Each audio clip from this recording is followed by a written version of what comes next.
পুলিশের গুলিতে বসিলায় দোকানি আবু সাইদের মৃত্যু, শেখ হাসিনা, ওবায়দুল কাদের সহ 7 জনের বিরুদ্ধে হত্যা মামলা। থানা পুলিশকে এজাহার লিপিবদ্ধের নির্দেশ। কেউ এখানে বাদী হয়ে মামলা করছে না, তারপরে আমি বিবেকের তাড়নায় এই আবু সাইদকে নিয়ে কোর্টে আসার সিদ্ধান্ত নিই। ঢাকেশ্বরী মন্দিরে সনাতন ধর্মাবলম্বীদের সাথে প্রধান উপদেষ্টার মতবিনিময়, বললেন দেশের সবার জন্য আইন এক, বিভাজনের ঊর্ধ্বে মিলেমিশে থাকার আহ্বান। আমাদের গণতান্ত্রিক যে আকাঙ্ক্ষা, সেখানে আমরা বিবেচিত মুসলমান হিসেবে নয়, হিন্দু হিসেবে নয়, বৌদ্ধ হিসেবে নয়, মানুষ হিসেবে। ঠাকুরগাঁওয়ে চলছে বিএনপির সম্প্রীতি সমাবেশ। আন্দোলনে গণহত্যার আন্তর্জাতিক তদন্ত চেয়ে জাতিসংঘে চিঠি দিল দলটি। কাল থেকে খুলছে দেশের সব প্রাথমিক বিদ্যালয়, পুরোদমে চালু হলো জরুরি সেবা 999।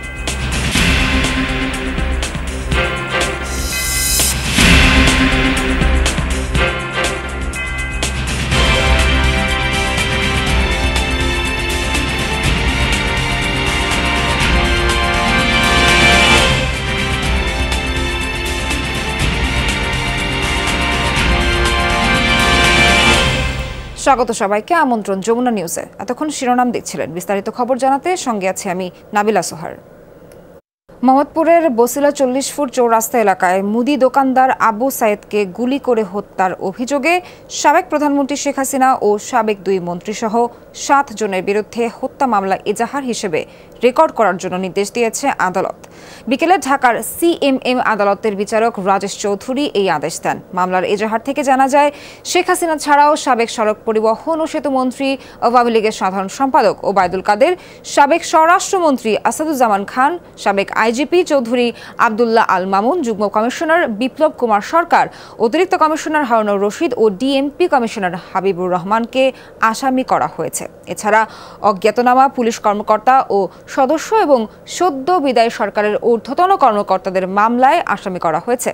গত 5 আগস্ট শেখ হাসিনা প্রধানমন্ত্রীর দায়িত্ব থেকে পদত্যাগ করার পরে প্রথম তার বিরুদ্ধে কোনো মামলা হলো। মামলার বাদী রাজধানীর আদাবরের বাসিন্দা ও ব্যবসায়ী SM আমির হামজা শাতিল। তিনি একজন সচেতন নাগরিক হিসেবে নিরীহ নাগরিক হত্যার বিচার চেয়ে এই মামলা করেছেন বলে দাবি করেন।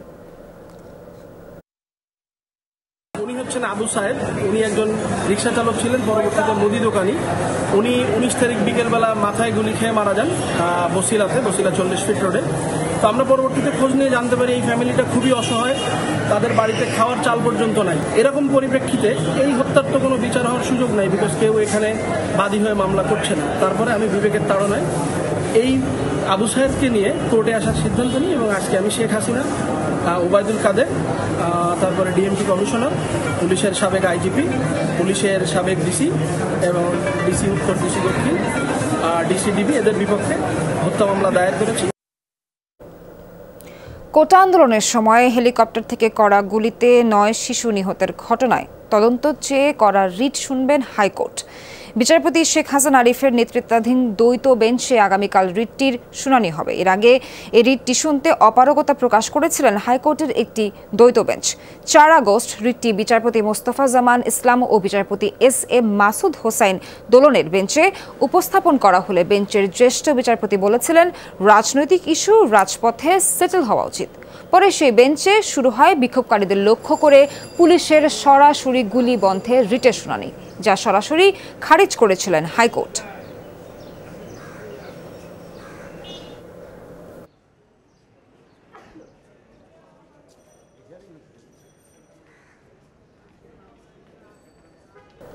প্রধান উপদেষ্টার সাথে বৈঠক করছেন হিন্দু, বৌদ্ধ, খ্রিস্টান ঐক্য পরিষদের নেতারা। সরাসরি যাচ্ছে সেখানে।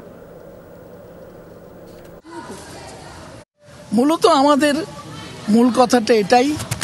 আর বাংলাদেশ হিন্দু, বৌদ্ধ, খ্রিস্টান ঐক্য পরিষদের তরফ থেকে একটি আবেদনপত্র মাননীয় প্রধান উপদেষ্টা বরাবরই প্রদান করা হয়েছে, যেগুলোর কপি অন্যান্য উপদেষ্টাদের কাছেও আমরা দিয়েছি।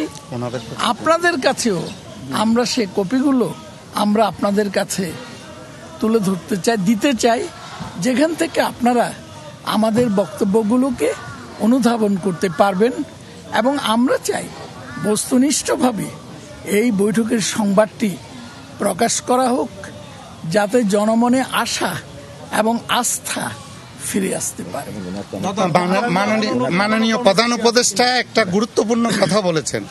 তিনি শুরু করেই বলেছেন যে আমরা এমন একটা রাষ্ট্র ব্যবস্থা করতে চাই যেখানে আর কোনোদিন মন্দির পাহারা দিতে হবে না।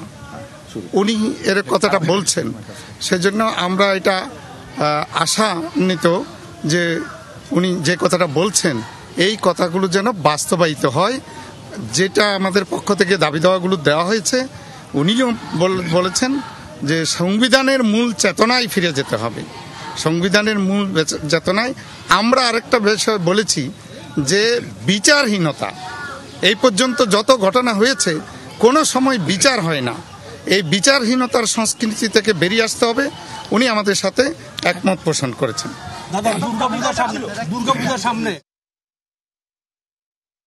মুসলিম, হিন্দু বা বৌদ্ধ হিসেবে নয়, মানুষ হিসেবে অধিকার নিশ্চিত করার আহ্বান জানিয়েছেন প্রধান উপদেষ্টা ডক্টর মোহাম্মদ ইউনূস। দুপুরে ঢাকেশ্বরী মন্দির পরিদর্শন শেষে সনাতন সম্প্রদায়ের সাথে মতবিনিময়ের সময় তিনি এই আহ্বান জানান। প্রধান উপদেষ্টা বলেন, দেশের সব মানুষের জন্যই এক আইন ও এক সংবিধান, তাই সাংবিধানিক অধিকার প্রতিষ্ঠাই বর্তমান সরকারের প্রধান লক্ষ্য। এই সরকার পারল কি পারল না তার জন্য ধৈর্য ধরার আহ্বানও জানান ডক্টর ইউনূস।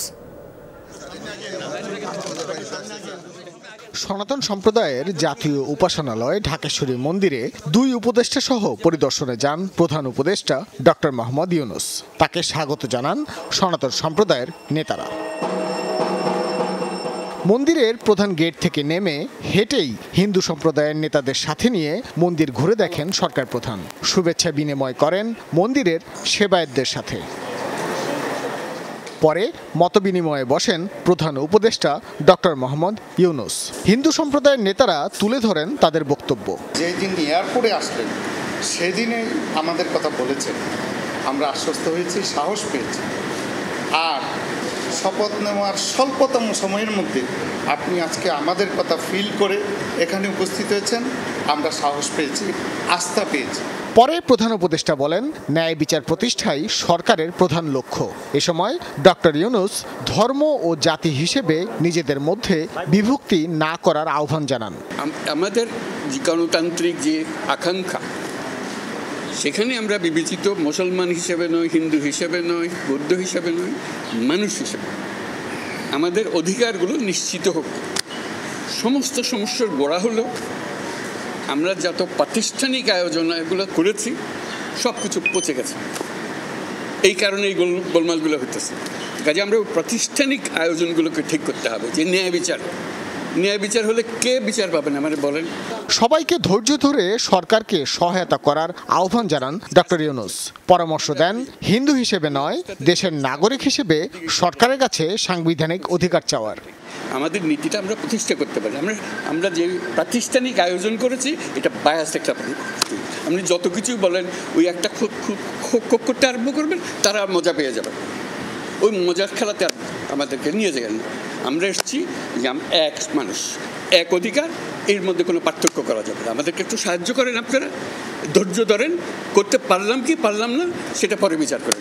যদি না পারি আমাদেরকে দোষ দিন, এটাই হলো বিষয়। অন্তর্বর্তী সরকারের কাছে 53 বছরের সনাতন নির্যাতন ও বৈষম্যের বিচারে কমিশন গঠন করার দাবি জানান সনাতন সম্প্রদায়ের নেতারা। ভাস্কর ভাদুরী, যমুনা নিউজ, ঢাকা। বৈষম্য বিরোধী ছাত্রদের সপ্তাহব্যাপী রেজিস্ট্যান্স উইক শুরু হয়েছে। শিক্ষার্থী হত্যার বিচারের দাবিতে ট্রাইব্যুনাল গঠনের দাবি তাদের। এ বিষয়ে আরও জানাতে সরাসরি চট্টগ্রাম থেকে যোগ দিচ্ছেন সহকর্মী মামুনুর রশিদ অভি। নতুন করে রোড মার্চের কথা শুনছি আমরা। রোড মার্চ কর্মসূচি কি শুরু হয়েছে এবং যারা দাঁড়িয়েছেন তারা আসলে শিক্ষার্থীরা আসলে কি বলছেন এই বিষয়ে?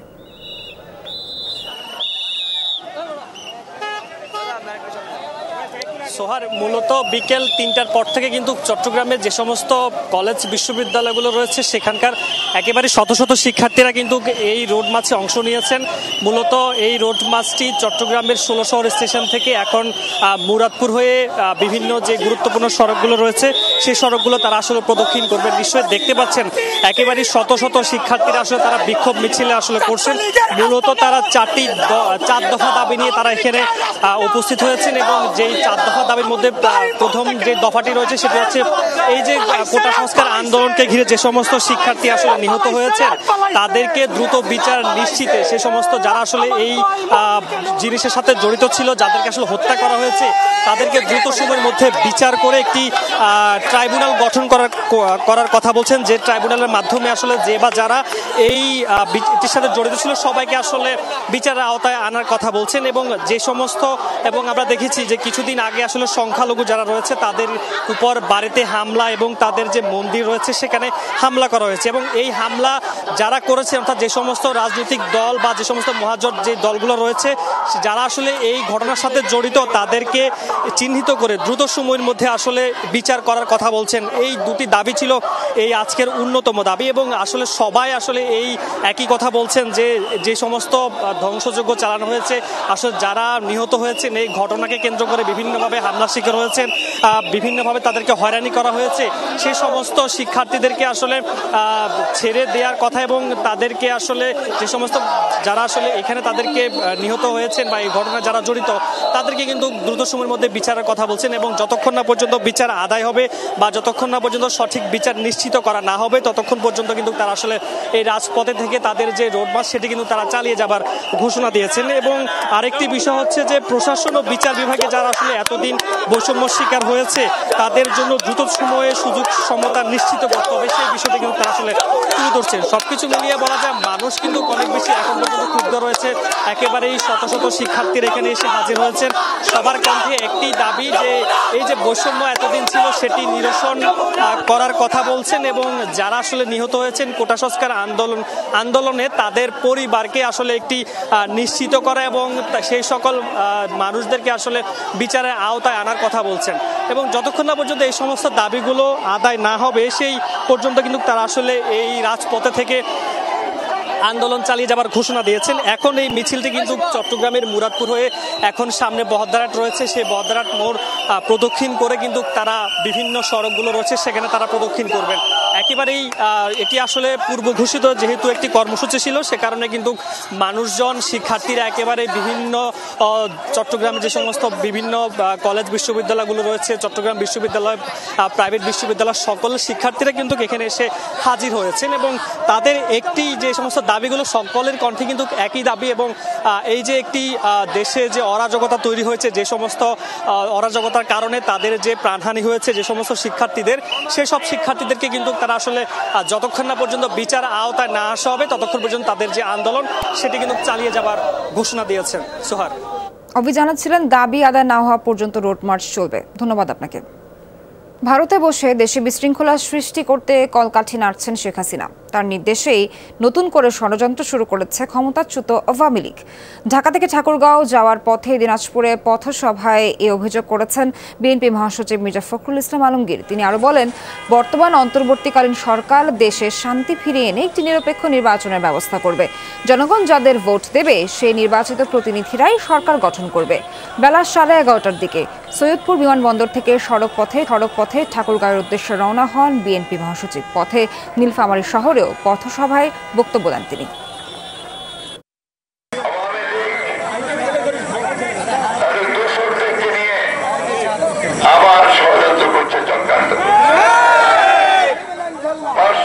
ভারতে গিয়ে তিনি বাংলাদেশে স্থিতিশীলতার অবসান ঘটার জন্য হুকুম দিচ্ছেন, যার নির্দেশে আমার শত শত ছাত্র, আমার সন্তান নিহত হয়েছে, হাজার হাজার আমাদের ছেলেরা আহত হয়ে পঙ্গু হয়ে গেল, পাতায় হাত নাই, হাসপাতালে মৃত্যু। ছাত্র জনতাকে গণহত্যার ঘটনায় আন্তর্জাতিক তদন্ত চেয়ে জাতিসংঘের কাছে চিঠি দিয়েছে বিএনপি। দুপুরে বাংলাদেশের জাতিসংঘের আবাসিক অফিসে এই চিঠি হস্তান্তর করেন বিএনপির স্থায়ী কমিটির সদস্য আমির খসরু মাহমুদ চৌধুরীর নেতৃত্বে একটি প্রতিনিধি দল। এই ঘটনাকে নজিরবিহীন মন্তব্য করে বিএনপির স্থায়ী কমিটির সদস্য আমির খসরু মাহমুদ চৌধুরী বলেন, কোনো স্বৈরশাসক যেন এভাবে নির্বিচারে গণহত্যা চালাতে না পারে, ভবিষ্যতে কেউ যেন মানবাধিকার লঙ্ঘন করতে না পারে, সেজন্য ঘটনার দৃষ্টান্তমূলক বিচার চায় বিএনপি। প্রতিনিধি দলে আরও উপস্থিত ছিলেন বিএনপির আন্তর্জাতিক বিষয়ক কমিটির সদস্য শ্যামা ওবায়েদ। 4 দফা দাবিতে বৈষম্য বিরোধী ছাত্র আন্দোলনের ব্যানারে ঢাকা বিশ্ববিদ্যালয় এলাকায় আন্দোলন চলছে। সহকর্মী শাকিল হাসান আছেন সেখানে, সরাসরি যাচ্ছি তার কাছে। শাকিল, 4 দফা দাবির বিষয়ে ছাত্রদের কাছ থেকে কি জানতে পারলেন জানাবেন।